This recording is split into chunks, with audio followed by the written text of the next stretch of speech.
Bienvenidos a Meditaciones Teoterápicas. Aprendamos juntos una nueva enseñanza en la palabra de Dios para aplicar a nuestra vida diaria. Meditaciones Teoterápicas. Hola, familia de la teoterapia a nivel global. Qué bueno estar con ustedes nuevamente en estas meditaciones teoterápicas que tenemos todos los días para entrar en esa presencia de Dios y reflexionar en lo que Él nos está enseñando cada día. Así que bienvenidos a todos. Mi nombre es Amparo Ramos y un saludo muy especial.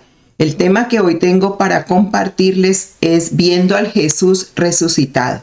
Y está en Juan 21, del 1 al 14. Pero vamos a ver los primeros 6 versículos de este pasaje que nos enseñan muchísimo.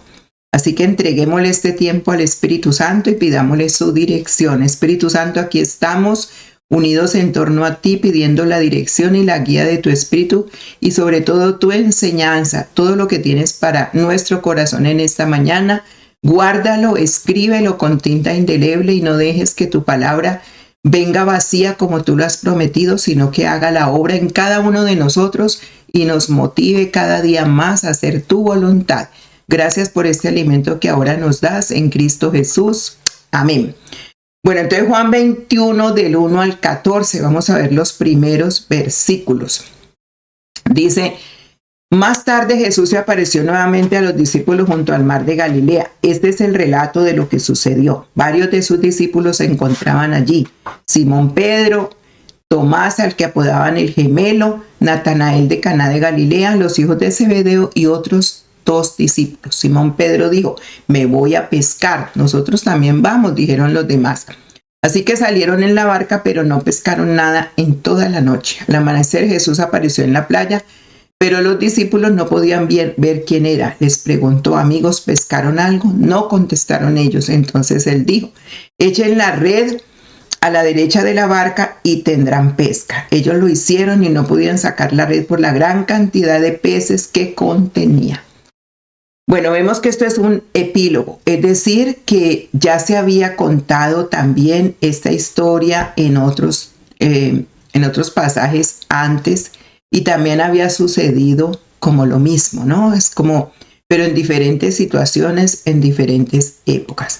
Entonces tenemos aquí una aparición de Cristo resucitado a 7 discípulos junto al lago de Tiberíades. Si comparamos esta aparición con los anteriores, vamos a notar que en otras veces se mostró Jesús a los discípulos un domingo cuando estaban reunidos todos los apóstoles, estaban todos juntos, Él se apareció. Pero en esta vez se mostró un día cualquiera de la semana, y no a todos, sino a varios de ellos, y la Biblia nos dice los nombres de ellos, ¿sí? Cristo tiene una manera muy particular de mostrarse a los suyos. Él visita por medio de su Santo Espíritu a quienes se hallan ocupados en quehaceres cotidianos y comunes, como en este caso la pesca, o también cuando nos hallamos ocupados en los quehaceres de la pesca, pescadores de hombres, de la evangelización y el discipulado. Y eso también nos lleva a meditar en la evangelización. Es el año del discipulado, la evangelización es el año del Espíritu Santo, la oración y la evangelización, recordemos eso. Entonces nos puede llevar también a meditar en que el Señor llamó a Pedro y le dijo: os haré pescadores de hombres. Y ese es el énfasis también en nosotros, recordar que no solamente de pan vivirá el hombre, sino de toda palabra que sale de la boca de Dios. Entonces, Él se manifiesta. ¿Y quiénes eran esos discípulos a los cuales Él se apareció? Bueno, no dice que eran los 11, sino a 7. Y entonces se nota ya cuando vemos también que los va nombrando. Sí, un grupo interesante estaba aquí. Y eran personas problemáticas de ese entonces que podemos ser en este tiempo también nosotros. Simón Pedro era un hombre ferviente, pero había fracasado en su fe al caminar sobre las aguas. Él era cariñoso, afectuoso, impetuoso, era impulsivo, pero en momentos difíciles tuvo de lejos a Jesús. Recordemos que él lo miraba de lejos en el momento en que se lo llevaron hacia la cruz. Estuvo de lejos. También estaba Tomás, que era un hombre consumado, escéptico, que tenía en su mente un signo de interrogación. Tomás. Y Natanael era un observador ingenioso, quien fue escéptico en el principio y también estaba allí. ¿Podrá salir algo bueno de esta tierra? ¿Sí? Y también estaban los hijos que se llamaban los hijos del trueno, Santiago y Juan. ¿Sí? Y otros dos que no aparecen sus nombres en la Biblia. Personas problemáticas. Y es que los milagros ocurren dentro de personas que dudan, personas que a veces les falta como que el Señor les afiance esa fe y se las ponga firme, ¿sí? En momentos como estos. Entonces Simón Pedro dice, voy a pescar. Y ellos le dijeron, vamos nosotros también contigo. Salieron pues y entraron en una barca, pero aquella noche no pescaron nada. Cierto que este es un pasaje que ya se había repetido. Muchos comentaristas que son muy buenos bíblicamente han criticado que cómo era posible que se hubieran ido a pescar cuando habían sido llamados al ministerio. Pero lo que pasa es que el Señor primero que todo no les reprochó aquí el de haberse ido a pescar, él no lo reprochó. Estaban esperando al Señor como él ya se había ordenado, que lo esperaran porque él volvería y él llegaría allí a donde ellos iban a estar. Era la primavera en Galilea, era la época de la Pascua y las colinas aparecían hermosas como cuando salen las flores y la hierba verde en abundancia en el momento del verano, ¿verdad? Por tanto, esa espera para Pedro, que era tan impulsivo, una persona llena de muchas emociones, se puso inquieto. Y después de haber, yo creo que caminado de un lado a otro y contemplar la playa, dijo, bueno, este es el momento de ir a pescar mientras se cumple la promesa del Señor. Y trabajaron duro toda la noche, pero no pudieron pescar nada, ¿sí? Habían estado quietos antes, pero en ese momento sentían inquietud y frustración. Sabían cómo pescar, pues ese era su medio de vida.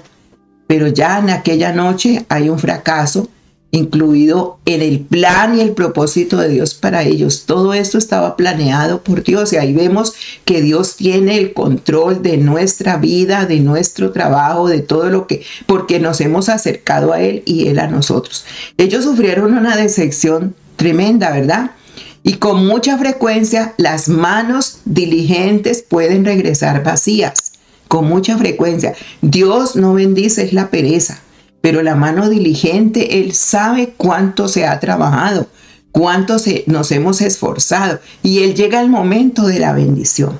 Llega el momento en que esa providencia bendita viene hacia nosotros para que el milagro se vea. ¿Cuántos hemos visto milagros del Señor en momentos de decepciones, en momentos que podemos sufrir de eso mismo que tenían ellos en ese instante? Dice que cuando iba amaneciendo se presentó Jesús en la playa, pero los discípulos no sabían que era Jesús en el versículo 4. Y esa fue una experiencia de pronto normal porque él tenía un cuerpo resucitado. Estaba el mar a distancia, era temprano en la mañana y resultaba como difícil identificar las personas. Pero también se manifestó a ellos a su debido tiempo. Cuando iba amaneciendo, se presentó Jesús en la playa. Qué importante que usted madrugue a buscar a Dios. Es cuando está el amanecer que Él se presenta a nosotros. Es cuando en el amanecer que Él llega a nosotros, no cuando nos levantamos tarde, cuando tenemos pereza, cuando somos negligentes. No, Él se presenta y conoce nuestros esfuerzos, conoce nuestras frustraciones, conoce que muchas veces se sale a trabajar, se sale a evangelizar. Él conoce cuando llegamos como que no pasó nada. Y en el tiempo más propicio que el Señor se manifieste a los suyos es cuando nos hallamos desanimados, cuando nos sentimos perdidos, cuando pensamos que el tiempo que hemos hecho esto o aquello se perdió, pero nos damos cuenta después que no lo hemos perdido a Él, que Él está con nosotros. Y así se apareció en esta ocasión, como cuando se apareció andando sobre las aguas, ¿verdad? lo cual tendría, si él lo hubiera hecho de esa manera, pues no tendría el éxito que estuvo en este momento, porque él quería en la playa, ¿sí? Porque los discípulos se iban a dirigir a ese lugar. Y en esa travesía tormentosa y difícil para ellos, es un consuelo saber que el Señor nos espera a la orilla y que Él se está acercando a nosotros y nosotros a Él. La orilla representa que nos tenemos que meter más con Él, más a buscarle, más oración, más fe, ¿sí? Más credibilidad. Entonces, mientras los discípulos se agitaban en medio de las tormentas de esta vida, Jesús viene a ellos andando sobre las aguas para animarles en el momento oportuno, y ahora se dirige al final de la travesía y los espera en la orilla. Allí los espera y se manifestó gradualmente, ¿sí? Entonces, los discípulos no sabían que era Jesús. Cristo muchas veces está con nosotros, al lado de nosotros, está muy cerca, que ni lo imaginamos. No sabemos. Él varias veces estuvo allí, en todo momento estuvo con ellos, y ellos muchas veces lo olvidaron. Se manifestó a ellos para darle muestra de su compasión, del afecto que tenía hacia ellos, y los llama hijitos, dándoles ese sentido de paternidad. Y lo más tremendo es que les preguntan, ¿tienen algo de comer? Se dirige a ellos como un padre a sus hijos, llamándoles hijitos, no porque fuesen de una edad infantil, sino esa señal de afecto, de ternura que representa el Espíritu Santo, ¿sí? ¿Tenéis algo de comer? ¿Y qué respondieron ellos? No. Yo digo, Señor, ¿qué le podremos dar nosotros al Señor si no lo recibimos de Él? ¿Qué le podremos dar a nosotros si todo lo que somos y tenemos viene de Él? Entonces, la pregunta se hace ver con un interés muy particular, ¿sí? Él quería darles a entender que ese bienestar espiritual era una necesidad también corporal, y también porque él quería darles ese alimento, quería manifestar ese alimento, porque Él también se preocupa por el cuerpo. Entonces, así como se preocupa por nuestro cuerpo, pues en nuestro cuerpo somos espiritual, mi cuerpo, también se preocupa por la iglesia como cuerpo. Por eso tenemos que manifestar el Cristo resucitado. Cristo no solamente ha prometido dar gracia suficiente, sino también alimento conveniente para nuestra vida.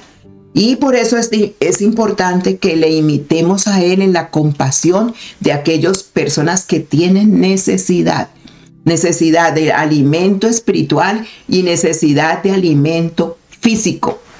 ¿Ve? El alimento espiritual es ir y compartir el mensaje de Cristo. ¿Tenéis algo que comer? Y lo más tremendo es que decimos no. Y ahí es cuando entendemos que se debe dar a conocer al Señor la situación que atravesamos. Muchas veces no contamos lo que estamos atravesando ni en oración, y decimos no, porque pensamos que nadie se preocupa por nosotros, pero el Señor sí se preocupa por nosotros. Y por último, el versículo 6. Entonces ella viene aquí y les dijo, echad la red a la derecha de la barca y hallaréis los peces. Entonces la echaron y ya no podían sacar por la gran cantidad de peces. Aquí el Señor dirige las vidas de todos nosotros. Cuando oímos sus instrucciones precisas, deben de ser obedecidas. Cuando pescaron según sus instrucciones, las redes se llenaron. La red fue fuerte y no se rompió. Era fuerte, tan fuerte como la misma red que tiene el Evangelio de la muerte y la resurrección de Cristo, de las cuales hemos sido testigos, porque Él está vivo en nuestro corazón. Ordenó que echaran la red a la derecha mediante la orden, no porque fuera un magüero derecha izquierda, sino porque era una instrucción precisa. Y ellos no volvieron a su casa con las manos vacías, sino enriquecidos con una pesca milagrosa. La orden de que Cristo les dio fue para ver esa providencia de todo lo que se pone en las manos de Dios con fe. Él lo hace. La obediencia con que cumplieron esa orden de Cristo es el resultado de lo que obtuvieron. ¿Sí? Hay una cosa importante. Ellos no sabían quién era Jesús, sin embargo, obedecieron esa voz. Y es que a veces personas que están llenas de Dios, nos dan un consejo y a veces nosotros no queremos ese consejo, no aceptamos ese consejo porque queremos hacer las cosas a nuestra manera. Y Él coloca pastores que nos apacienten con ciencia, con inteligencia, para que se lleve esa dirección, y muchas veces decimos no, los vemos como extraños. Vieron a Jesús y Jesús está dentro de nosotros, personas de fe, de oración, de búsqueda de Dios. Jesús está guiando y a veces desobedecemos, por eso lo vieron como un extraño. Sin embargo, obedecieron, y al obedecer vieron la pesca milagrosa, y después ya comieron con Él, cenaron con Él y entendieron que era Jesús. Así que nunca desaproveches lo que Dios te da con instrucciones precisas, y cuando ponen personas a nuestro lado para que nos lleven por esa dirección, tampoco menosprecies esos regalos. Señor, muchas gracias por este momento que nos regalas para meditar en qué cosas nosotros desobedecemos y obedecemos. Cómo te vemos a ti, cómo te sentimos, cómo experimentamos. Señor, qué bien le fue a ellos con la obediencia, pues ahora lograban una captura que compensaba todas las fatigas de aquella noche. Nunca, Señor, debemos perder la obediencia a tus órdenes. El milagro de la captura copiosa de peces puede verse, Señor, como ellos la vieron. Por eso, papá, aún en la evangelización, en el discipulado, nos llamaste a ser pescadores de hombres. Permítenos, Señor, salir con la bendición tuya, con la instrucción tuya, con la bendición de saber que siempre vamos a tener la respuesta. No nos dejes solos, Señor, y permítenos seguir viendo tu gloria en Cristo Jesús. Amén y amén. Dios me les bendiga. Hasta pronto. Meditaciones teoterápicas.